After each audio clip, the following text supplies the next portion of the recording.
পিতা গুরু, মাতা গুরু, গুরু জ্যেষ্ঠ ভাই, আরেক গুরু রয় আমার ভজনের গোসাই। পিতা আমার গুরুদেব, মাতা আমার গুরুদেব, বড় ভাই আমার গুরুদেব। আজকে সেই গুরুদেবের মাথা ফাটিয়ে দেই সম্পদের জন্যে। এটা সনাতন ধর্মের শিক্ষা নয়, এটা হচ্ছে আমাদের ঐশ্বরিক ভাবনাপন্ন আমাদের ভিতরে প্রবেশ করেছে। সেই দিনও আপনার আমার সন্তানটা যদি মনে করে যে সেই দিনও আমাদের এই কচি কচি হাতটা ধরে আমাদের বাবা আমাদেরকে স্কুলে নিয়ে গিয়েছে, সেই দিনও আমার মা না খেয়ে আমার জন্য খাবার তৈরি করে দিয়েছে। আজকে বাবা মায়ের সমাধি স্থলে ছাগল ঘুমায়, গরু ঘুমায়, একটা সমাধি মন্দির পর্যন্ত করি না, অথচ সাধুগিরি করে আমরা এই দেশটাকে মনে হয় শাসন করে বেড়াচ্ছি। এটা সনাতন ধর্মের শিক্ষা নয়। সেই যুদ্ধে কৃষ্ণ নেমেছিল। কৃষ্ণ এই যুদ্ধে নেমে কৃষ্ণ রাধারানী নামক বৈষ্ণবের কাছে হার মেনেছিলেন বলেই রাধারানীর চরণে কৃষ্ণ নিজে আত্মসমর্পিত হয়েছিল। রাধার চরণে শুয়ে কৃষ্ণ চরণ ধরে কাঁদে, হে রাধে তোমার চরণ থেকে প্রেম ভক্তি ভিক্ষা দাও, যেই ভিক্ষা নিয়ে আমি নবদ্বীপে যাব কলিকে রক্ষা করার জন্যে। বলেছে কি বলছো প্রভু? বলছে হ্যাঁ, ভগবানের এ দশা, আর তোমার কি দশা হবে অর্জুন শুনে যাও, নিজেকে প্রস্তুত করো। বলেছে রাধাকুণ্ডে কিভাবে যেতে হয় কৃপা করে বলো না কৃপার ঠাকুর, তুমি তো পরম দয়াল, তুমি ছাড়া আপনজনার এই বিশ্ব ব্রহ্মাণ্ডে কে আছে? বলি আমার বন্ধু আপন। ওই বন্ধু একদিন গলায় ছুরি দিয়ে টাকাটা কেড়ে নিয়ে যায়, টিপসই দিয়ে জমিটা নিয়ে যায়। বলি আমার স্ত্রী আপন, স্ত্রীর জন্য পিতামাতাকে ভাত দেই না, স্ত্রীর কাছে ক্ষণিক সময় আনন্দ লাভের জন্যে, কিন্তু ওই স্ত্রী যখন ঘুমিয়ে থাকে না জানি সে কোন পর পুরুষের কথা চিন্তা করছে আপনার পাশে শুয়ে শুয়ে। স্ত্রীটা আপনার পাশে শোয়া, আপনি স্ত্রীর পাশে শোয়া, কিন্তু স্ত্রীর প্রাণ দেহ থেকে যদি প্রাণ পাখিটা বেরিয়ে যায়, ওই স্ত্রীর পাশেই তো আপনি শোয়া ছিলেন, কিন্তু তাকে নিয়ে কি 1 ঘন্টা আপনি আর শুয়ে থাকতে পারবেন? 10 মিনিটও পারবেন না, আপনি লাফ দিয়ে উঠে যাবেন। তাহলে আপনটা কে? আপনটা হচ্ছে ওই জীবের হৃদয় মাঝে যিনি বিরাজ করছেন, তিনি হচ্ছেন আপন। ওই আপনটার সাথে সম্পর্ক করার জন্যেই সাধুগুরু বৈষ্ণবের সঙ্গ। কি করে তার সাথে আমি সঙ্গ করতে পারি এটা শিক্ষা দিচ্ছেন নারদ মুনি। নারদ মুনি বলছেন ধীরে ধীরে যাও বৎস। বলেছে কি করব প্রভু? বলেছে ধীরে ধীরে গিয়ে মনটাকে প্রস্তুত করে রাধাকুণ্ডের পারে গিয়ে তোমাকে কোনো মন্ত্র পাঠ করতে হবে না। কত সহজ এ ধর্ম। বলেছে তোমায় মন্ত্র পাঠ করতে হবে না। অর্জুন বলছে বলো বলো, তুমি মন্ত্র বলো। গুরুদেবকে বলছে তুমি মন্ত্রগুলো পাঠ করো। গুরুদেব তুমি তো জানো কত কঠিন মন্ত্র আমি মুখস্থ করেছি। শ্রীমদ্ ভগবত গীতা 700 শ্লোক 1400 লাইন শ্রীকৃষ্ণ একবার করে বলেছে, আর সেটাকে আমি মুখস্থ করেছি। কত বড় অহংকার, কত বড় ত্যাগের কথা অর্জুন বলছেন। একবার করে গীতা শ্রবণ করেছেন অর্জুন। আর আপনি আমি কতবার শ্রবণ করছি একটু ভেবে দেখুন, কতবার পড়েছি, তারপরও আমাদের আত্মস্থ করতে পারছি কিনা। আজকে সেই অর্জুনের কি দশা। অর্জুন বলছেন প্রভু বলো তুমি কত কঠিন মন্ত্র পাঠ করলে রাধারানীকে তুষ্ট করা যায়। তখন নারদ মুনি বললেন অর্জুন তুমি এজন্যই ব্রজগোপী পাও না, নিজে মাথাটাকে নিচে নামাতে শেখো। এটা তুমি ওইভাবে পাবে না, অত জ্ঞান অর্জন করে পাবে না। জ্ঞান অর্জন করবে কিন্তু জ্ঞানের অহংকার থাকবে না। টাকা পয়সা ইনকাম করবে, টাকার অহংকার থাকবে না। অনেক দামি কাপড় কিনে তুমি পরবে তোমার সামর্থ্য অনুযায়ী, কিন্তু বৈষ্ণব দেখলে যেন ওই কাপড়ে যেন বাধা না হয়। বৈষ্ণবের পদধূলি তৎক্ষণাৎই গায়ে মেখে নিতে হয়। এই শিক্ষাই সনাতন ধর্মে এই বৈষ্ণব শাস্ত্র শিক্ষা দিচ্ছেন। বলছে কি করতে হবে প্রভু বলো। বলেছে ওরে অর্জুন রাধাকুণ্ড পারে গিয়ে কোনো মন্ত্র নয়, কোনো কীর্তন নয়, রাধাকুণ্ডের পারে গিয়ে শুধু 2 বাহু তুলে একবার রাধে রাধে বলে ওই রাধাকুণ্ডের মধ্যে পড়ে যাবি, তাহলেই তুই রাধা রানীর কৃপা লাভ করতে পারবি। জয় রাধে, প্রেম সে বলি রাধে রাধে। যখনই রাধাকুণ্ডে যায় বড় কৃপা গো, রাধা ঠাকুরানী বড় কৃপা, মহাকৃপা। পৃথিবী নয় অনন্ত বিশ্বের সমস্ত কৃপা একত্রিত হলেও রাধারানীর কৃপার কিঞ্চিত পরিমাণ কেউ করতে পারবে না। এই দুষ্টটা, আমরা যে দুষ্ট, আমি যে দুষ্ট, এই দুষ্টটাকে কেউ কৃপা করত না যদি রাধা ঠাকুরানী কৃপা না করত। যখনই অর্জুন রাধে রাধে বলে সরোবরের পাশে দাঁড়িয়ে রাধাকুণ্ডর পিছন থেকে ডেকে নারদ বলছেন যে অর্জুন তুমি ঝাঁপ দিচ্ছ না কেন? বলেছে প্রভু কি ঝাঁপ দিব? রাধে রাধে বলতে বলতেই তো আনন্দ লাগে। ওই রাধা নাম এত মধুর, কেন আগে বুঝতে পারিনি? যদি ঝাঁপ দেই আর যদি রাধা নাম ভুলে যাই, সেজন্য আমি ঝাঁপ দেই না। তখন অর্জুনকে বলেছিল, অর্জুন তুমি দ্রুত স্নান করো, সূর্য যে উঠে যাচ্ছে। অর্জুন বলছে প্রভু আমি স্নান করেছি। বলেছে কি বলছো? তুমি জলে নামলে না, কি করে স্নান করলে? অর্জুন গুরুদেবের দিকে ঘুরে বলল, এতক্ষণ যতবার রাধে রাধে বলেছি, দেখো প্রভু আমার নয়ন জলে কেমন আমি স্নান করে বেড়াচ্ছি, আমার আর কি বা স্নান করা বাকি? তবে তুমি কৃপা করো আমি ততক্ষণ যেন বেঁচে থাকি। ওই নদীর জলে ডুব দিয়ে যদি রাধা নাম ভুলে যাই, সেই জন্য রাধা কুণ্ডে নামতে আমি সাহস পাচ্ছি না। আমি এই মধুর নাম যে আমি ভুলতে চাই না প্রভু। এমনি করে যখন স্নান করলো, তাকিয়ে দেখে নারদ মুনি আর ওখানে নেই। নারদ মুনি চলে গিয়েছেন। চলে যাওয়া দেখে গুরুর কতটুকু কর্তব্য, যথাস্থানে শিষ্যকে পৌঁছে না দেওয়া পর্যন্ত গুরুদেব দ্বারের কাণ্ডারি হয়ে তোমার পিছনে পড়ে রইল। সেই গুরুদেবকে আমরা মানুষ মনে করছি। এখানে যারা আজকে এই গুরুদেবের আশ্রয়ে এসেছেন, যারা এখানে গুরু ভাই বোনেরা রয়েছেন, আপনারা ভাববেন না আপনার গুরুদেব দেহ রেখেছে। মনে রাখবেন আপনাদের মৃত্যুর আগ পর্যন্ত আপনাদের এই গুরুদেব আপনাদের পিছনে লেগে থাকবে। এই দেহ থেকে যেদিন প্রাণ ও পাখি বেরিয়ে যাবে, সেই দিন ওই ভবনদীর পারে তারাই শুধু পাড়ি দিতে পারবেন।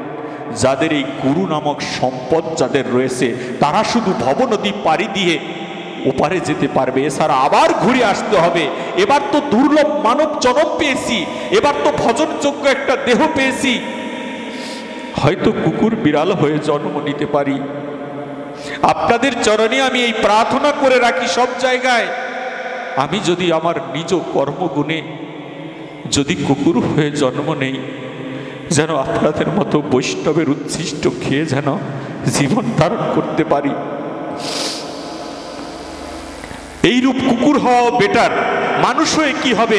মানুষ হয়ে তো সাধুগুরুর সেবায় কোনোদিন লাগলেম না, মানুষ হয়ে তো বৈষ্ণবের পদধূলি গায়ে মাখলেম না, মানুষ হয়ে তো কোনো বৈষ্ণবের দ্বারে গিয়ে বললাম না, হে বৈষ্ণব কর্তা আমাকে একটু আপনার উচ্ছিষ্ট প্রসাদ দিন, প্রসাদ খেয়ে এই মানব জীবনটা আমি ধন্য করি। তাহলে মানুষ জন্ম লাভ করে কি লাভ যদি মানুষের মতো কর্ম করতে না পারি, পিতা মাতার সেবায় না লাগি, গুরুজনের সেবায় না লাগি, ভাইকে ভাই মাথা ফাটিয়ে দিয়ে জমি দখল করে নিয়ে যাওয়ার মতো কাজ আমরা করে থাকি। কিসের সাধন ভজন করছি? অথচ ভাইয়ের জন্য ভাই জীবন পর্যন্ত বাজি রেখেছে। সেটা সনাতন ধর্মের আলোচনা রয়েছে আমাদের মাঝে। ভাই কি ধন সেটা আমরা জানলাম না। পিতা গুরু, মাতা গুরু, গুরু জ্যেষ্ঠ ভাই, আরেক গুরু রয় আমার ভজনের গোসাই। পিতা আমার গুরুদেব, মাতা আমার গুরুদেব, বড় ভাই আমার গুরুদেব। আজকে সেই গুরুদেবের মাথা ফাটিয়ে দেই সম্পদের জন্যে। এটা সনাতন ধর্মের শিক্ষা নয়, এটা হচ্ছে আমাদের ঐশ্বরিক ভাবনাপন্ন আমাদের ভিতরে প্রবেশ করেছে। সেই দিনও আপনার আমার সন্তানটা যদি মনে করে যে সেই দিনও আমাদের এই কচি কচি হাতটা ধরে আমাদের বাবা আমাদেরকে স্কুলে নিয়ে গিয়েছে, সেই দিনও আমার মা না খেয়ে আমার জন্য খাবার তৈরি করে দিয়েছে। আজকে বাবা মায়ের সমাধি স্থলে ছাগল ঘুমায়, গরু ঘুমায়, একটা সমাধি মন্দির পর্যন্ত করি না। অথচ সাধুগিরি করে আমরা এই দেশটাকে মনে হয় শাসন করে বেড়াচ্ছি। এটা সনাতন ধর্মের শিক্ষা নয়। তাই অর্জুন যখন স্নান করে উঠলেন, স্নান করে উঠে গুরুদেবকে দেখতে পায় না। চিৎকার দিয়ে অর্জুন বলছেন, গুরুদেব কোথায়? তুমি কোথায় গেলে? গুরুদেব আকাশে দৈববাণী দিয়ে বলছেন, অর্জুন আমি অনেক দূরে চলে গিয়েছি। বলেছে কেন? আমাকে তুমি ফেলে দিলে? বলছে আমি তোকে ফেলে দেইনি রে। তাহলে তুমি কোথায়? আমি দেখছি না কেন? নারদ মুনি দৈববাণী দিয়ে বলছেন, অর্জুন, যে জন এই বদনে একবার রাধে নাম করে তার আর কোনো কিছুর অভাব থাকে না। তুই এখন যা চাইবি এই বিশ্ব ব্রহ্মাণ্ডে তাই লাভ করতে পারবি। যদি রাধা নামের কাঙাল কেউ একবার হতে পারে, তার দাসের দাস হয়ে যায় অনন্ত কোটি বিশ্ব ব্রহ্মাণ্ডের মালিক পরমেশ্বর ভগবান। সেই ভক্তের দাসের দাস হয় যে এই বদনে একবার রাধে রাধে বলে ডাকে। এই কথা শ্রবণ করে শ্রী অর্জুন আমার রাধা নামের কীর্তন আর নৃত্য করতে করতে পৌঁছে গেল সেই নিধুবনের গেটের মাঝে। যারা নিধুবন গিয়েছেন দেখবেন গো, ওইখানে জাগ্রত শ্রীমতী। এই অধমের একটু যাওয়ার ভাগ্য হয়েছিল, কিন্তু দুষ্ট মন নিয়ে গিয়েছি। আমার সাথে যে বাবাজি আমাকে নিয়েছেন, সে বাবাজিকে বললাম, যদি যাও বৃন্দাবন সঙ্গে নিয়েও দুই একজন। আমি বেশি লোকদের নিয়ে তীর্থ করা পছন্দ করি না, তাই আমরা চারজন গিয়েছিলাম, আমি, আমার সহধর্মিনী এবং আমার বাচ্চা আর আমার একটা সমন্দির ছোট ছেলে। চারজনই গিয়েছিলাম দুষ্ট মনটা নিয়ে। বললাম নিধুবনে গিয়ে, নিধুবনে আসলে বাবা আমাকে বলবেন। বলেছে কেন? আমি বলছি রাধারানী নাকি খুব স্বাস্থ্যে পছন্দ করে, তাই আলতা, সোনো, পাউডার এগুলো কিনে আমি একটু রাধারানীর চরণে দিব। বলেছে বলবো, কিন্তু ঘুরতে ঘুরতে আমার যে ভাগ্যে নেই, ভাগ্যে থাকতে হয়। এটা অনুভূতির বিষয়, অনুভবের বিষয়, এটা আপনাকে হাত দিয়ে কেউ দেখিয়ে দিবে না। তাই শ্রীমতী রাধারানীর ভজনে বলেছেন, তুমি শুধু লীলা বোঝো মন বোঝো না শ্যাম, তুমি শুধু লীলা বোঝো মন বোঝো না, বুঝিলে বুঝিতে রে শ্যাম, বুঝিলে বুঝিতে রে শ্যাম, এই মনের বেদনায় আমার প্রাণের বেদনা, তুমি শুধু লীলা বোঝো মন বোঝো না শ্যাম। রাধারানী বলছেন, ও শ্যাম, তুমি শুধু লীলাই বুঝলে, তুমি আমার মনটা বুঝলে না। তাই তো রাধারানীর এই ভাবকে অনুভব করাবার জন্যে, রাধারানীর এই অনুভবকে প্রসাদ রূপে কলির জীবকে আস্বাদন করাবার জন্যে অনন্ত কোটি বিশ্ব ব্রহ্মাণ্ডের মালিক আজকে মহাপ্রভু রূপে আপনার আমার মাঝে এসেছে শুধু আস্বাদন করাবেন বলে। যখনই নিধুবনে আমরা গেলাম, মন্দির তো চিনি না, বিশাল লাইন। সেই লাইনের পিছনে আমরা দাঁড়াতে দাঁড়াতে আমাদের পিছনে কয়েকশো লোক দাঁড়িয়ে আছে। আমি বললাম, বাবা এত বড় লাইন, এটা কি মন্দির? এখানে পরে আসবো। বাবাজি বললেন, স্টপ ইউর মাউথ, একটা কথাও বলবেন না। আপনি জানেন এটা শ্রীমতী রাধারানীর সেই নিধুবন। আমি বললাম, বাবা আগে না বলেছি আমি কিছু রাধারানীকে দান করব? বলেছে এখন আর সময় নেই, আমার মনে ছিল না, ধীরে ধীরে এগিয়ে যান, আপনার দেওয়ার ইচ্ছে হলে রাধারানীর এখানে কয়েকটি অর্থ দান করে দিবেন। রাধারানী আপনি কিনে নিয়ে সমস্ত গহনাগাটি ব্যবহার করবে। কত বিশ্বাস ওদের! এই বিশ্বাস কবে আমাদের জন্ম নিবে যে আমার গৃহে যে রাধাকৃষ্ণের যুগল, এটা মাটির মূর্তি নয়, এটা হচ্ছে স্বয়ং অনন্ত কোটি বিশ্ব ব্রহ্মাণ্ডের মালিক বসা। এই অনুভব যেদিন আমাদের ভিতরে আসবে, সেই দিন তো সেই প্রসাদ তিনি গ্রহণ করবেন। অনুভবে আসে সে মাটির মূর্তি, অনুভবে আসে তিনি হচ্ছে পিতলের মূর্তি, অনুভবে আসে তিনি রূপার মূর্তি, অনুভবে আসে কাগজের মূর্তি। তাই তো কাগজ আর রূপা পিতল হয়েই আমাদের কাছে রইল, কোনোদিন আর স্থাপিত করতে পারলাম না হৃদয়ে মাঝে। এই হৃদয়ে স্থাপিত করতে হবে তাকে। মন্দিরে নাই দেবতা, অন্তরে খোঁজো তারে। এই হৃদয়ের মাঝে তার বিরাজ, তাকে এইখানে আস্বাদন করতে হবে। চোখ বন্ধ করে গৃহের সমস্ত কিছু কুটিনাটি পরিহাটি সমস্ত কিছু পরিহার করে হৃদয়ের মাঝে রাধা কৃষ্ণের যুগল দর্শন করুন। এই দর্শনের মাধ্যমে তিনি পূজিত হবেন। তিনি 2 টাকার মাখন খাবার জন্য বসে থাকেন না, তিনি আপনি ননি দিবেন, দুগ্ধ দিবেন, আপনি ফল দিবেন। সেই জন্য বলে ফলটাকে ধুয়ে টুয়ে সুন্দর করে দাও, কৃষ্ণচরণে দাও, কৃষ্ণকে সেবা দাও। এটা কি কৃষ্ণ সেবিত হন না? কৃষ্ণ সেবিতন হন কিসে? ভগবানের সম্মুখে বসে পৃথিবীর যত খুঁটিনাটি সমস্ত কিছু ছেড়ে দিয়ে স্বয়ং গুরুদেবের দেওয়া যে দীক্ষার মন্ত্র, যে নাম, শিক্ষার মন্ত্র, যে মহানাম, ওই নামকে আচরণ করতে, উপলব্ধি করতে করতে করতে করতে একদিন না একদিন আপনার হৃদয়ে মাঝে জাগরিত হয়ে যাবে সেই মূর্তি। সেই মূর্তি আপনি দেখতে পাবেন। আপনাকে দেখতে বাহিরে যেতে হবে না। কিসের এত ঘোরাঘুরি? এই দেশ সেই দেশ, অমুক জায়গা, হাজার হাজার টাকা, লক্ষ লক্ষ টাকা খরচ করে এই করি সেই করি। কিন্তু কলির যুগের পাবন অবতার শ্রীমান শ্রীকৃষ্ণ চৈতন্য মহাপ্রভু বলেছেন, যে জন আমার নিতাইয়ের, এই নিতাই হচ্ছে গুরুতত্ত্ব, নিতাইয়ের শিক্ষায় যে জন শিক্ষিত হবি, আমি গৌর কথা দিয়ে গেলাম তার গৃহে আবির্ভূত হয়ে যাব। বহু ভক্তেরই গৃহে আবির্ভূত হয়েছেন ভগবান মহাপ্রভু। যখন ওখানে গেলাম মনটা ভেঙে গেল যে রাধারানীর জন্য কিছু আনতে পারলাম না।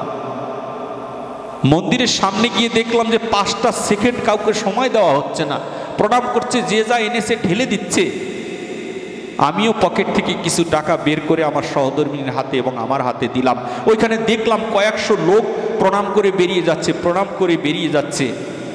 কিন্তু আশ্চর্যের বিষয়, আমাদের হৃদয়ে থাকা যে সুপ্ত বাসনা, সেই বাসনা পূর্ণ করার লাগি আপনি শ্রীমতী রাধারানী কৃপা করলেন। যখনই প্রণাম করলাম, এত হাজারো মানুষের মধ্যে আমার সহধর্মিনীকে ডেকে বলছে, মা গো তুমি কিছু নিয়ে যাও। মন্দির থেকে আলতা, সোনো, পাউডার, সিঁদুর এইগুলো তুলে ওই পুরোহিত মহাশয় আমার স্ত্রীর হাতে তুলে দিলেন। অথচ আমি দিতে গিয়েছিলাম তাকে কিছু। এই যে বাসনা, ভগবানের সেবা করব, এই বাসনা যদি কারো থাকে আপনাকে দিতে হবে না, আপনি ওইখান থেকে পেয়ে যাচ্ছেন। আপনার চরণে সব আশ্রয় নিবে, আপনাকে কিছু আশ্রয় করতে হবে না। এই প্রয়াসটাই তো আমাদের হয় না। সেই প্রয়াস শিক্ষার নামই হচ্ছে ভাগবত। এই ভাগবত কথামৃত আপনাকে শিক্ষা দিবে কি করে ভগবানের সেবায় নিজেকে আমরা যুক্ত রাখব। সেই নিধুবন মাঝে শ্রী অর্জুন গিয়ে পৌঁছায়, রাধে রাধে বলে কীর্তন করে। অর্জুন গেটের বাহিরে গিয়েই দণ্ডবত প্রণাম দিয়ে গড়াগড়ি দিয়ে বলছেন, হা রাধে একবার কৃপা করো, তোমার কৃপা ভিন্ন এই অর্জুনের আর কোনো পথ রইল না। তুমি একবার কৃপা করো রাধারানী, আমি তোমার কাছে কিচ্ছু চাই না, আমি ভগবান কৃষ্ণকেও চাই না, আমি গীতার শ্লোক মুখস্থ করেছি, সেই জ্ঞান বুদ্ধি আমার কোনো কিচ্ছু প্রয়োজন নেই। শুধুমাত্র যেন রাধারানী তোমার ভক্তের পদধূলি যেন আমার গায়ে লেগে যায়। আমি বৈষ্ণবের ধূলি শুধু গায়ে মেখে নিতে চাই, আমার আর কোনো প্রাপ্তি নেই। এমনি করে যখন ওই নিধুবনের মাঝে যখন অর্জুন গড়াগড়ি দিচ্ছেন, গড়াগড়ি দিতে দিতে হঠাৎ করে তাকিয়ে দেখে অর্জুনের সম্মুখে দুটি চরণ এসে দাঁড়িয়েছে। চরণ দুটি দেখে অর্জুন অবাক হয়ে গেলেন।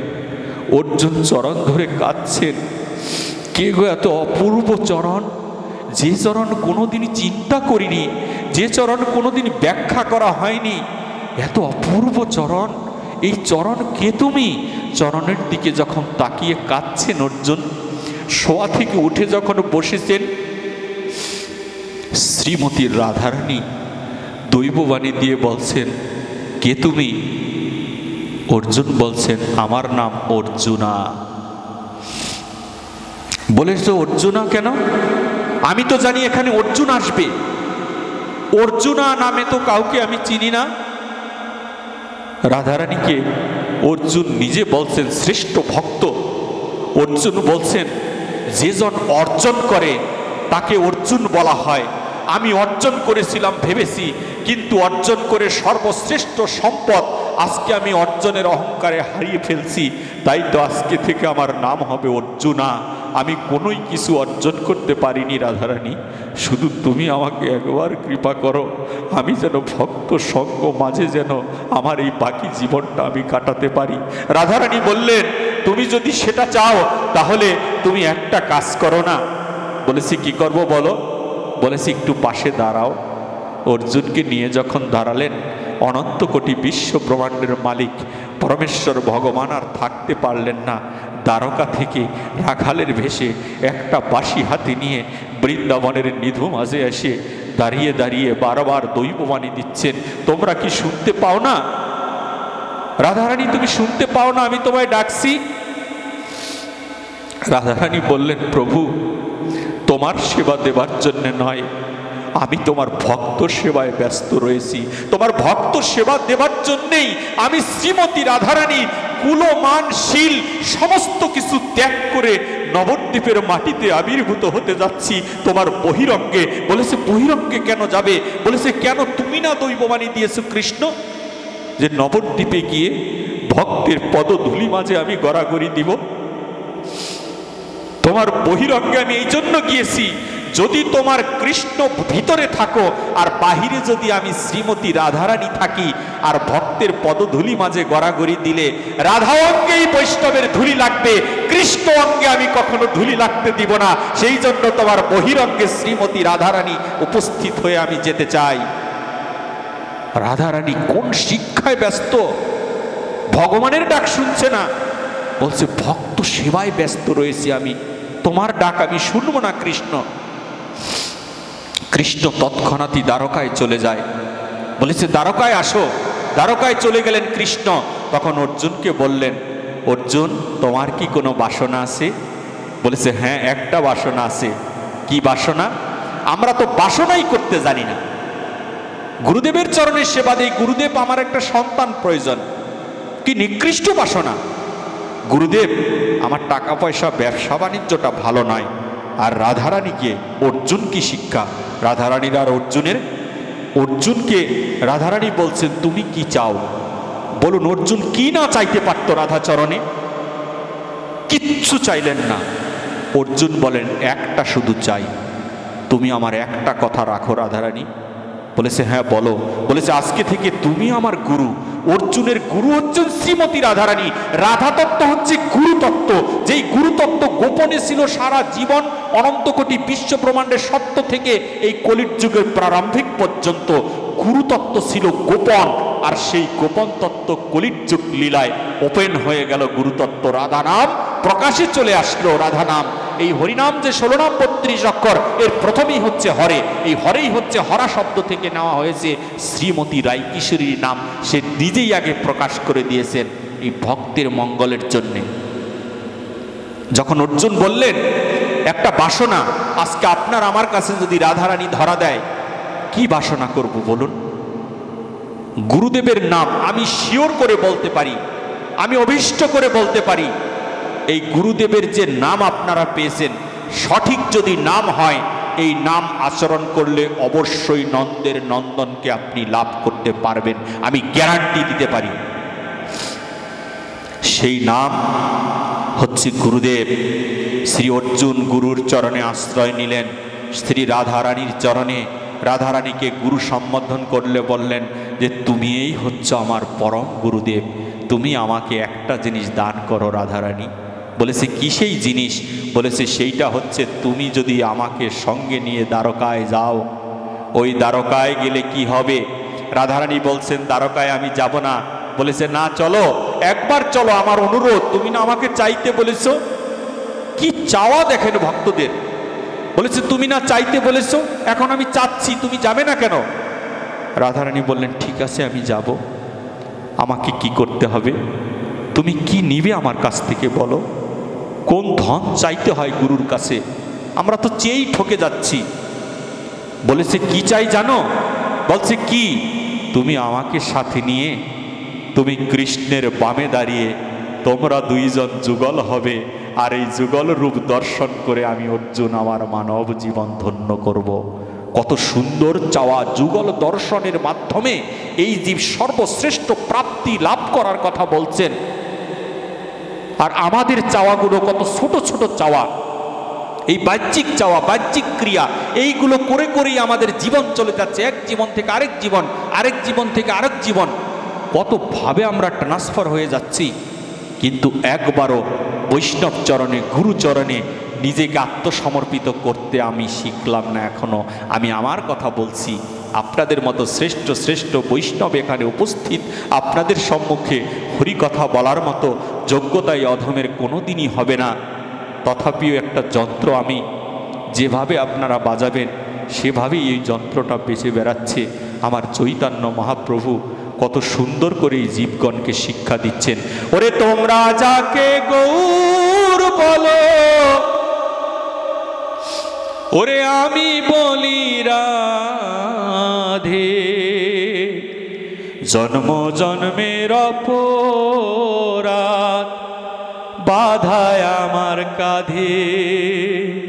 তোমরা যাকে গৌর বলো, ওরে আমি বলি রাধে, জন্ম জন্মের অপরাধ বাধায় আমার কাঁধে। সেই চৈতন্য মহাপ্রভু রূপে শ্রীমতী রাধারানী এসে গুরু শিক্ষা দিচ্ছেন, কলির যুগের পতিত পাবন হরি হয়ে শিক্ষা দিচ্ছেন আমাদেরকে। এই মহাপ্রভু আমরা যে আচরণ করছি, আমি যে আচরণ করছি, এটা মহাপ্রভুর শিক্ষা নয়। মহাপ্রভুর সর্বশ্রেষ্ঠ শিক্ষা নিজে আচরিয়া ধর্ম জীবকে শিখায়। ওই ডাক্তার মশাই সিগারেট খাচ্ছেন, রুগীকে বলছেন সিগারেট ছেড়ে দাও, এটা মহাপ্রভুর শিক্ষা নয়। আমি আজে বাজে খাবার খাচ্ছি, মিথ্যে কথা বলছি, সাধুসঙ্গ করছি না, আমি আপনাকে বলছি সাধুসঙ্গ করুন। আমার কামনা বাসনার লোভ কমছে না, কিন্তু আপনাকে বলছি কামনা বাসনা ছেড়ে দেন। এইগুলো নাটক, এই জন্যই তো ক্রিয়া করে না আমাদের। ক্রিয়াটা তো এই জন্যই করে না। মৃদঙ্গটা যদি ছিদ্র হয়, ছিদ্রকৃত মৃদঙ্গ এই ভক্ত সেবায় লাগবে না, বাজালে বলবেন বন্ধ করো, বেসুরে বাজছে। তদ্রূপ ছিদ্রকৃত কোনো ব্যক্তির কথা কীর্তন শ্রবণ করলে জন্ম যারা বেধি পর্যন্ত আমরা আটকেই থাকবো, শুনবো, নাচবো, গাইবো, এই পর্যন্তই শেষ, কিন্তু লাভের লাভ কিচ্ছু হবে না। বৈষ্ণবের মুখে হরি কথা, কৃষ্ণ কথা শুনতে হয়। যেই বৈষ্ণব ত্যাগী বৈষ্ণব, যেই বৈষ্ণব সংযমী বৈষ্ণব, যেই বৈষ্ণবের মুখে কৃষ্ণ কথা শুনলে কামনা বাসনা শূন্য হয়ে যিনি আপনাদেরকে হরি কথা শোনাচ্ছেন তাদের মুখে এই হরি কথা শ্রবণ করতে হয়। আমার এখানে একটি কাগজ এসেছে, এই কাগজের মধ্যে যেই আশ্রমে আমরা এসেছি, এই আশ্রমের অজয় কুণ্ডু, এই অজয় কুণ্ডু মহাশয় এই গুরুদেবের একজন শিষ্য। তিনি বর্তমানে দুরারোগ্য ব্যাধিতে আক্রান্ত এবং তিনি অসুস্থ, তাই তার অসুস্থতার জন্যে ভক্তদের কাছে কৃপা চেয়েছেন। কি কৃপা? উনি যেন সুস্থ হয়ে আপনাদের মাঝে আসেন, আর আপনাদের মাঝে আসলে উনি ভালো একটি প্রার্থনা করেছেন, যেই প্রার্থনাটা শাস্ত্রমতে আমার খুব পছন্দ। আমি ওনাকে শিখিয়ে দেইনি, আমি জানিও না সে কে। সেই প্রার্থনাটা হচ্ছে, আপনাদের এখানে যে ভক্ত আছে সেটা এই প্রার্থনার মাধ্যমে আমি বুঝতে পারি। তিনি বলেছেন যদি তিনি এই দুরারোগ্য ব্যাধি থেকে কোনোভাবে যদি একটুখানি রক্ষা পায়, কিছুটা দিনের জন্য হলেও, কারণ আমরা অল্প দিনের জন্য বাঁচব, তো যখন তখন যে কেউ চলে যাব, কোনো টিকিট কাটা, আমাদের গাড়ি কনফার্মেশন করা, যখন তখন বাড়ির ঘাটায় গাড়ি থেমে যাবে, তখন কোনো ডাক্তার ইঞ্জিনিয়ার দিয়ে কাজ হবে না। উনি বলেছেন যদি আমি সুস্থ হই তাইলে এমনি করে গুরুদেবের বাড়িতে একটি সাধুগুরু বৈষ্ণবের সেবার আয়োজন করব, তার ভালোর জন্যে, তার সুস্থতার জন্যে আমরা সকলে একটু উলুধ্বনি দিব। জয় জয় নিতাই গৌর সীতানাথ প্রেমানন্দে, হরিধ্বনি বল মন, হরি হরি বল। শ্রীমান চৈতন্য মহাপ্রভুর একটি কথা কীর্তনের মাধ্যমে আমি আলোচনা বিশ্রাম দিতে যাচ্ছি যে মহাপ্রভু কাদেরকে কৃপা করে, রাধারানী কাদেরকে কৃপা করতে এসেছেন। তার নাম হচ্ছে পতিত পাবন হরি। পতিত কেমন? আপনি কিচ্ছু জানেন না, একে পতিত বলা হয় না। আপনি সব কিছু জানেন কিন্তু ভাবটা থাকবে আমি কিছু জানি না, একে বলা হয় পতিত। আপনি কিছুই জানবেন না, শাস্ত্র জানবেন না, কোনো কিছু জানবেন না, এটাকে পতিত বলা হয় না। এইভাবে পতিত হওয়া যাবে না। পতিত কি করে হতে হবে? আপনি সমস্ত কিছু জানবেন, আপনার অর্থ আছে, অসুবিধে নেই, আপনি দেখতে সুন্দর, অসুবিধে নেই, আপনি এই সমাজের সবচেয়ে বড় সম্মানী ব্যক্তি, তাতে কোনো অসুবিধা নেই। কিন্তু এইগুলোর যেন অহংকার আমার ভিতরে না থাকে। এই অহংকারগুলো থাকলে তাকে এই হরি কখনোই কৃপা করবে না। এই অহংকার দূরীভূত করতে হবে। দূরীভূত শিক্ষা করার জায়গাই হচ্ছে বৈষ্ণবের আসর। এইখানে এসে শুধুমাত্র শিখতে পারবো। তার শিক্ষা চৈতন্য মহাপ্রভু শ্রীবাস অঙ্গন থেকে আমাদেরকে দিচ্ছেন। শ্রীবাস ঠাকুরের অঙ্গনে বসে তিনি রসাস্বাদন করছেন মহাপ্রভু। বহিরঙ্গ ভক্ত নিয়ে করেন হরিনাম সংকীর্তন, আর অন্তরঙ্গ ভক্ত নিয়ে করে রসাস্বাদন। সেই রসাস্বাদন করার জন্য বসেছেন মহাপ্রভু। বলেছে, ওরে শ্রীবাস, জানলা দরজা বন্ধ করে দাও। জানলা দরজাও বন্ধ করে দিয়ে প্রভু রসাস্বাদন করছেন। কথোপকথন যে রস, এই কথার যে রস, সেই রস তিনি আস্বাদন করছেন প্রভু শ্রীবাসের মুখে। এমনি সময় এই রস আস্বাদন করতে করতে করতে করতে হঠাৎ করে দেখছে তার কানে হরিনামের সুর আসছে। মহাপ্রভু কীর্তন করতেন, হরি হরায় নম কৃষ্ণ, যাদবায় নম, যাদব কেশবায় নম। এটা মহাপ্রভুর কীর্তন ছিল। কিন্তু জীব রক্ষার লাগি গোলকে গোপনে যেই মধুমাখা হরিনাম ছিল, 16 নাম 32 অক্ষর, দাদা নিতাইয়ের মাধ্যমে, কারণ নিতাই ছিলেন গুরু, সেই গুরুর মাধ্যমে এই হরিনামের প্রবর্তন করা হয়েছে শ্রীবাস অঙ্গনে। 16 নাম 32 অক্ষর খোল হারমোনিয়ামের মাধ্যমে এই হরিনাম প্রকাশ করার জন্যে, এই হরিনামের মধুর রস আস্বাদন করার জন্যে মহাপ্রভু শ্রীবাস অঙ্গনে অপেক্ষমান। তিনি এই হরিনাম শ্রবণ করছেন। হরিনাম কীর্তন কে করছেন জানেন? কত কৃপা, কত কৃপা হলে এটা সম্ভব। কত দৈন্যতার শিক্ষা মহাপ্রভু আমাদেরকে দিচ্ছেন। এই হরিনাম কে করছে জানেন? নবদ্বীপের একজন ম্যাথর। ম্যাথরকে তো আমরা জানি, ম্যাথর কি করে? আপনার আমার মলমূত্র পরিষ্কার করে বেড়ায়, ড্রেনের মধ্যে নেমে যায়। কোথায় তার শৌচতা? যার হয়েছে নামে রুচি, সে হয়েছে সর্বশ্রেষ্ঠ সূচি। আজকাল বাহ্যিক সূচিতার জন্যে আর কিচ্ছু করা যায় না। বলে কি, এখনই সকালে গীতাটা ধরো না। বলেছে কেন? বলছে স্নান করে আয়, তারপর গীতাটা ধর। আমি আপনাদের বলে গেলাম, শ্রীমদ্ ভগবদ্ গীতা আপনার পড়ার টেবিলে আপনি রাখতে পারেন।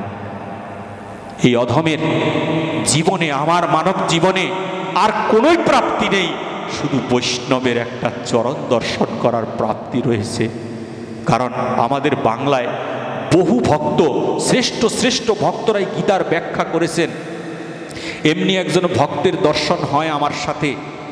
সেই ভক্ত ছিলেন সুনামগঞ্জে, আমার সামনাসামনি এখনও তার দেখা হয়নি।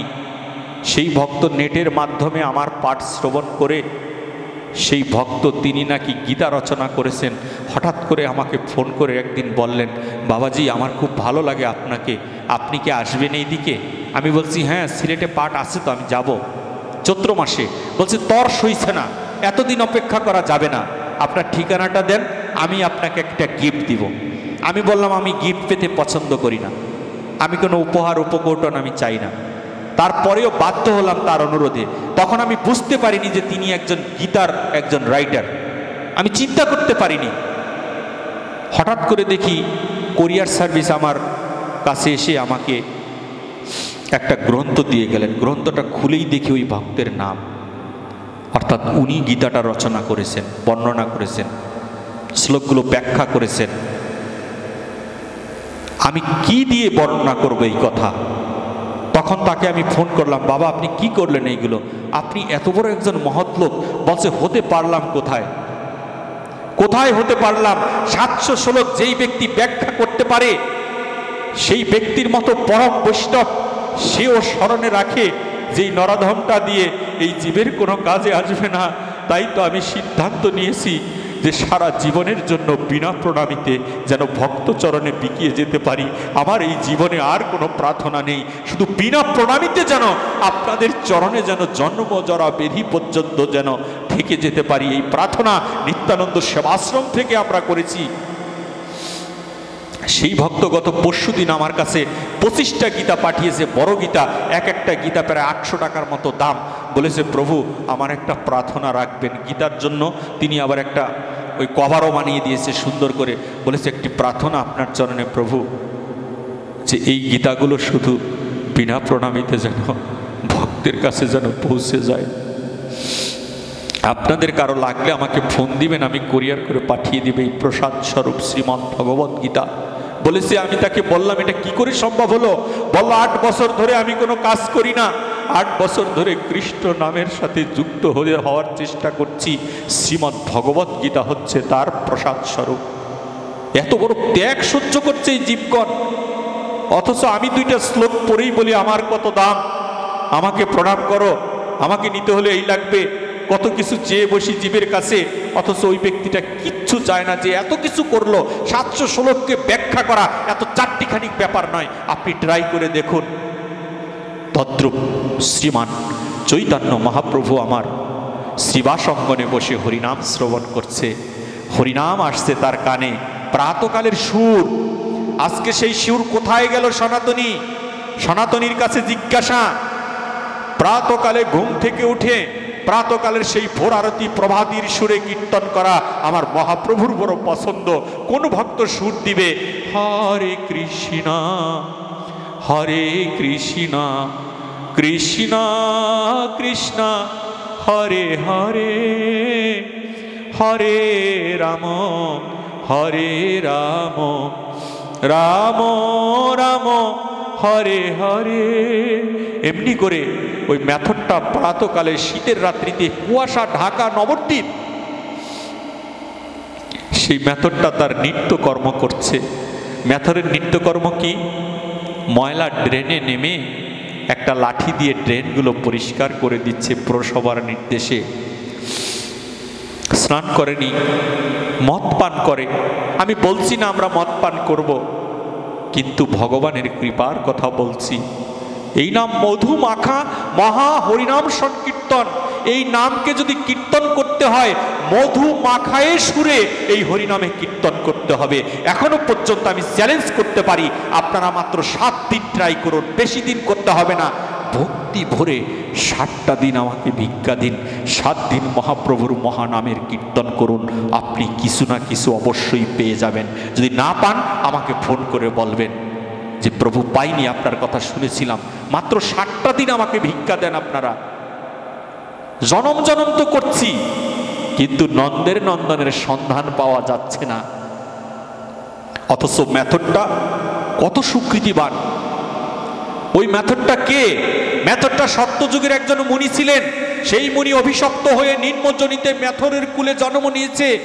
কিন্তু নারায়ণ যখন অভিশপ্ত করেছিলেন তখন নারায়ণকে বলেছিলেন, তোমার কাছে আমার একটি প্রার্থনা আছে প্রভু, কৃপার ঠাকুর হয়ে যখন চৈতন্য রূপে তুমি নবদ্বীপের সচিমাতার গৃহে যাবে, তোমার কাছে এই অধমের প্রার্থনা, নিম্নজনিতে লক্ষাধিক বছর থেকে যাব এই অভিশাপে, কিন্তু যেই জনিতে যাই না কেন আমার কোনো দুঃখ নেই নারায়ণ। হে হরি, আমার কোনো দুঃখ নেই, আমি যেন এই মধুমাখা হরিনাম কীর্তন শ্রবণ করতে পারি, এই কীর্তন যেন করতে পারি প্রভু, সেই প্রার্থনা করো। তবে তোমার কাছে এই আর্জি রইল আমার, এই কীর্তন আমি করব ঠিকই, এই কীর্তন কে শুনবে না শুনবে আমি জানি না, এই অধমের মুখের কীর্তন যেন তোমার কর্ণগোচর হয়ে যায়, যেন আমার মুখের এই কীর্তন যেন প্রভু তুমি যেন কৃপা করে শ্রবণ করতে পারো এই নবদ্বীপের মাটিতে। সেই ব্যক্তি আজকে নবদ্বীপে মেথরের ঘরে এসে খাবার দাবারের ঠিক নেই, চলাফেরার ঠিক নেই, সে ড্রেনের মধ্যে বসে কীর্তন করে বেড়ায়। চৈতন্য মহাপ্রভু বললেন, ওরে শ্রীবাস, ঘরের দরজাটা খুলে দে। বলেছে, প্রভু কেন? তুমি তো বলো দরজা বন্ধ করতে। বলছে, না, দরজা খুলে দে, আমি যে আর থাকতে পাচ্ছি না। বলছে, কেন? বলছে, ওই দেখ অদূরে কে যেন মহা হরিনাম কীর্তন করছে, আমাকে ভালো করে শ্রবণ করতে দে। শ্রীবাস বলছেন, প্রভু দরজা যদি না খুলি, মহাপ্রভু সেই নবদ্বীপের অমৃতময় রূপ হয়ে বৃন্দাবনের শ্রীমতী রাধা রূপ ধারণ করে রাগান্বিত হয়ে লাল চক্ষু দিয়ে শ্রীবাসকে বললেন, শ্রীবাস যদি এখনই দরজা না খুলিস, চিরদিনের জন্যে তোর এই গৃহ থেকে আমি চলে যাব, তোর গৃহটা শ্মশানে পরিণত হবে। রাধারানী এইগুলো সহ্য করতে পারে না। ভক্তের অপবাদ, ভক্তের দুঃখ বোঝার মতো আর কেউ নেই, একজনই তিনি আছেন শ্রীমতী রাই কিশোরী, যার কৃপার কথা আমরা চৈতন্য মহাপ্রভুর মাধ্যমে পেয়েছি। বলেছে দরজা খুলে দাও। শ্রীবাস দৌড় দিয়ে দরজাটা খুলে দিলেন। মর্ত হাতির ন্যায় শ্রীমান চৈতন্য মহাপ্রভু শ্রীবাস অঙ্গন থেকে বেরিয়ে যায়। ছিন্ন বসন পরা অনন্ত কোটি বিশ্ব ব্রহ্মাণ্ডের মালিক একটা ছিন্ন নামাবলী গায়ে ছুটে যাচ্ছে, ওই ম্যাথরের দিকে ছুটে যাচ্ছে। সে কোনো মনি ঋষি নয়, সে একটা ম্যাথর। ম্যাথরকে দেখার জন্য ভগবান যাচ্ছে। ভগবান দৌড় দিয়ে যখন লোকটার সম্মুখে গেল, লোকটাকে দেখে ময়লা ট্রেনে নেমে মধুমাখা হরিনাম কীর্তন করে বেড়ায়। ভক্তটাকে দাঁড়িয়ে মহাপ্রভু আমার দৈন্যতা শিক্ষা দিচ্ছেন। মহাপ্রভু বলছেন, তুমি ওখানে দাঁড়িয়ে কেন কীর্তন করো? বলেছে, কি কে তুমি? তোমাকে তো দেখতে মনে হয় তুমি একজন সাধু। বলেছে, না রে, আমি মায়াবাদী সন্ন্যাসী। তোমার মুখে কৃষ্ণ নাম শ্রবণ করে আমিও কৃষ্ণ প্রেমে ভাসি। বলেছেন, ওঠরে, আয় রে, উপরে আয়।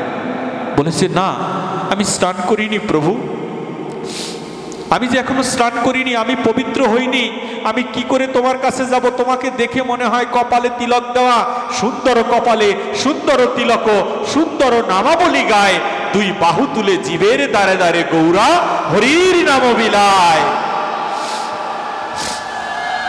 এই রূপ নিয়ে চৈতন্য মহাপ্রভু দাঁড়িয়েছে একজন ম্যাথরের কাছে।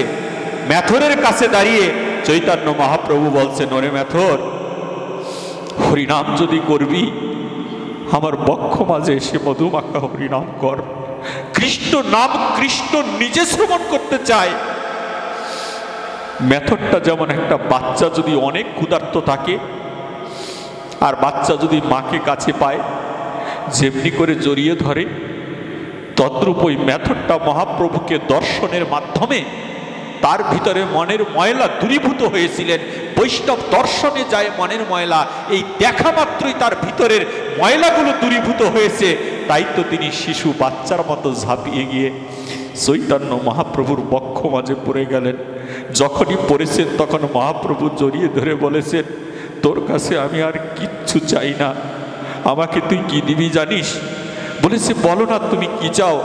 বলেছে, শুধু তুই বাহু তুলে এই বদনে একবার হরি বলে ডাক, তাহলেই আমি তোকে কৃপা করব। হরি বলে একবার কীর্তন কর, তাহলেই আমি তোকে কৃপা করে দিব। বলতে বলতে চৈতন্য মহাপ্রভুর যত পার্শ্বদ ছিল সমস্ত পার্শ্বদ প্রাতকালে ওই ম্যাথরের কাছে এসে হরিনাম কীর্তন করে ম্যাথরটাকে ধন্য করে দিয়েছিল। মনে রাখবেন আপনারা, আমরা যে কর্ম করি না কেন তাতে কোনো দোষ নেই। বলেছে, বাবা, আমি মাংস বিক্রি করি, আমি চামড়ার কাজ করি, আমি কি ভগবানের কৃপা পেতে পারি? অবশ্যই চৈতন্য মহাপ্রভু শিক্ষা দিয়েছে। তাই যদি না হবে, আমরা যে চামর দিয়ে যে আমরা যে পূজা অর্চনা করি, এই চামরও অধিকার পেয়েছিল একজন ঋষির কারণে। ওই ঋষির ভজনের মাধ্যমে ওই চামরটা পর্যন্ত ভগবানের সেবায় লেগে গেছে। তদ্রূপ আমরা যত অপরাধী হই না কেন, জগাই মাধাইদের মতো পতিতালয়ের কীট যদি উদ্ধার হতে পারে, আমরাও যদি সমস্ত কামনা বাসনা ত্যাগ করে ওই হরির শরণে আসতে পারি, তাহলে এই হরির কৃপা লাভ হয়ে যাবে। আজকে এখানেই আমি বিশ্রাম দিচ্ছি। তবে আপনাদের কাছে আমার প্রার্থনা রইল, আমাকে যেখানে দেখবেন সেখানে আপনারা প্রণামী বেশি করে দিবেন। আমি প্রণামী গ্রহণ করি, আমি প্রণামী নিয়ে যাই না। আপনারা হয়তো এতক্ষণে জেনেছেন যে আমি বিনা প্রণামীতে ভাগবত কথামৃতের সাথে আপনাদের সঙ্গে যুক্ত আছি, কিন্তু আমি এই প্রণামী গ্রহণ করি, প্রণামী নিয়ে যাই না। গ্রহণ করার কারণ কি? নিয়ে যাওয়া আর গ্রহণ করা এক জিনিস নয়। আমি গ্রহণ করি এই জন্য যে প্রণামী দ্বারা যেন আপনাদের ভক্ত সেবা হয়। আজকের এখানে যদি আপনারা প্রণামী 10 টাকা দিতে আসেন, আমাকে দেখলে 20 টাকা দিবেন, কারণ এই প্রণামী এখানে থাকবে এবং এই প্রণামী দিয়ে ভক্ত সেবায় লেগে যাবে। আজকের জন্য এখানে আমি বিশ্রাম দিয়ে দিলাম এবং আপনাদের কাছে ভুল ত্রুটি আমি ক্ষমা চেয়ে নিচ্ছি এবং আপনাদের কাছে এই প্রার্থনা করছি, আপনাদের ছেলে হিসেবে বা আপনাদের ভাই হিসেবে আমার যদি আলোচনায় ভুল হয় তাহলে আমাকে আপনারা ক্ষমা করে দিবেন। এখানে কীর্তনীয় মহাশয়রা রয়েছেন, তাদের এই পাঠ বিশ্রামের কীর্তনের মাধ্যমে আমরা আজকে এই আলোচনা বিশ্রাম দিতে যাচ্ছি। আগামী দিন সারা বাংলার সর্বশ্রেষ্ঠ ভাগবত কথামৃত প্রচারক, যিনি বিনা স্বার্থে ভাগবত কথামৃত প্রচার করেন, সেই মহাত্মা আপনাদের মাঝে উপস্থিত হতে যাচ্ছে। যদিও আসতে একটু দেরি হতে পারে, তারপরও তার সঙ্গ আপনারা করবেন। বিল্বমঙ্গল দাস বাবাজি এই আসরে উপস্থিত থাকবেন। আমি এই ব্যাসাসনটায় বসে আমি হয়তো নোংরা করে দিয়ে গেলাম, আপনাদের পদধূলির মাধ্যমে আগামীকালকের উপস্থিতির মাধ্যমে এই আসর আবার প্রসাদে পরিণত হবে এবং সেখানে আপনারা বিল্বমঙ্গল দাস বাবাজির মুখে হরিকথা কৃষ্ণকথা শ্রবণ করবেন। আজকে যত মিডিয়া এখানে ছিল, সমস্ত মিডিয়া সন্তানদেরকে আমি নিত্যানন্দ প্রভুর কৃপা ধন্য সন্তান হিসেবে আমি তাদের চরণে প্রণাম মিনতি করছি, যে তারা যেন যুগ যুগ ধরে যেন এই প্রচারের সাথে যুক্ত থেকে তাদের মানব জীবন ধন্য করতে পারে। জয় রাধে, নিতাই গৌর প্রেমানন্দে, হরি ধ্বনি বলমন।